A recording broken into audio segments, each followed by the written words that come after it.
Hello दोस्तों, राधे राधे। कैसे हैं आप?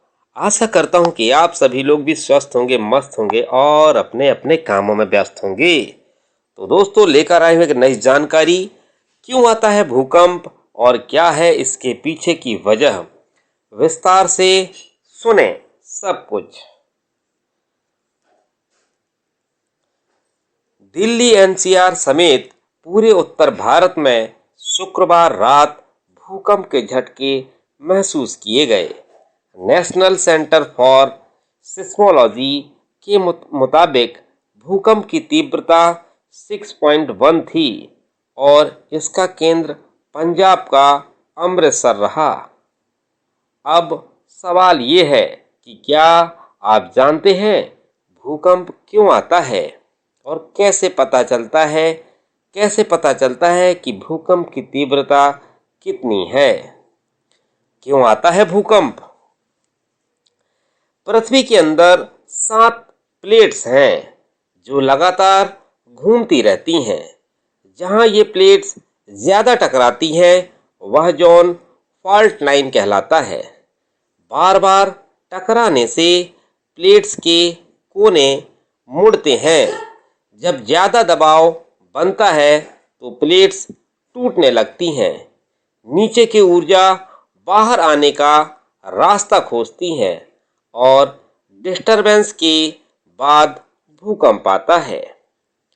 जाने क्या है भूकंप के केंद्र और तीव्रता का मतलब।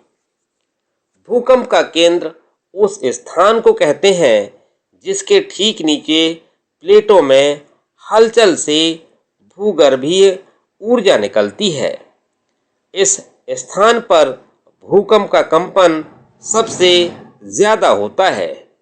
कंपन की आवृत्ति ज्यों-ज्यों दूर जाती है इसका प्रभाव कम होता जाता है। फिर भी यदि रिएक्टर स्केल पर 7 या इससे भी अधिक तीव्रता वाला भूकंप है तो आसपास के 40 किलोमीटर के दायरे में झटका तेज होता है। लेकिन इस बात पर भी निर्भर करता है कि भूकंपीय आवृत्ति ऊपर की तरफ है या दायरे में। यदि कंपन की आवृत्ति ऊपर को है तो कम क्षेत्र प्रभावित होता है।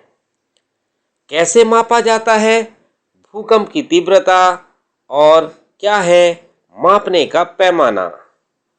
भूकंप की जांच रिएक्टर स्केल से होती है।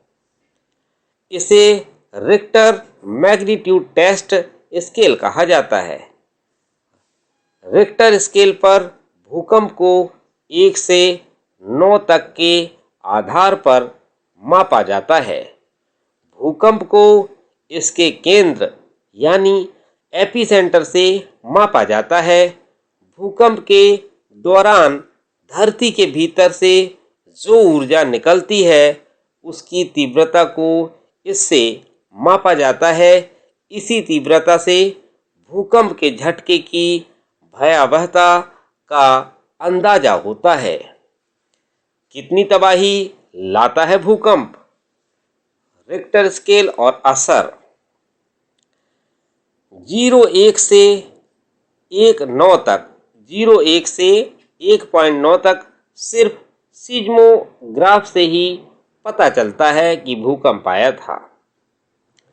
2 से 2.9 तक हल्का कंपन होता है।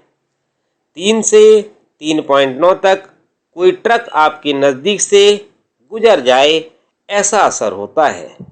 4 से 4.9 खिड़कियां टूट सकती हैं और दीवारों पर टंगी फ्रेम गिर सकती है।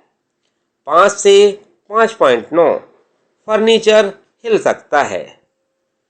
6 से 6.9 इमारतों की नींव दरक सकती है। ऊपरी मंजिलों को नुकसान हो सकता है।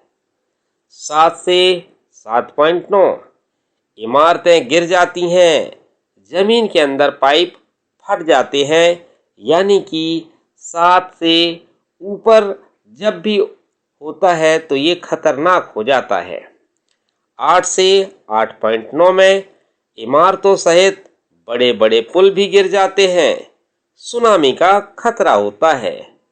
9 और उससे ऊपर पूरी तबाही। कोई मैदान में खड़ा हो तो उसे भी धरती लहराते हुए दिखेगी। समंदर नजदीक हो तो सुनामी आ जाएगी। इसका मतलब साफ साफ है कि 7 से ऊपर जब आता है भूकंप तो बहुत खतरनाक हो सकता है, तबाही ला सकता है। इमारतें गिर सकती हैं, पुल गिर सकते हैं, यहाँ तक कि सुनामी भी आ सकती है। तो दोस्तों, ये जानकारी कैसी लगी आपको? अगर जानकारी अच्छी लगी हो तो कमेंट बॉक्स पर लाइक शेयर ज़रूर करिएगा। तो चलता हूँ दोस्तों, मिलते हैं कल फिर अगले वीडियो पर। तब तक के लिए सभी को राधे राधे।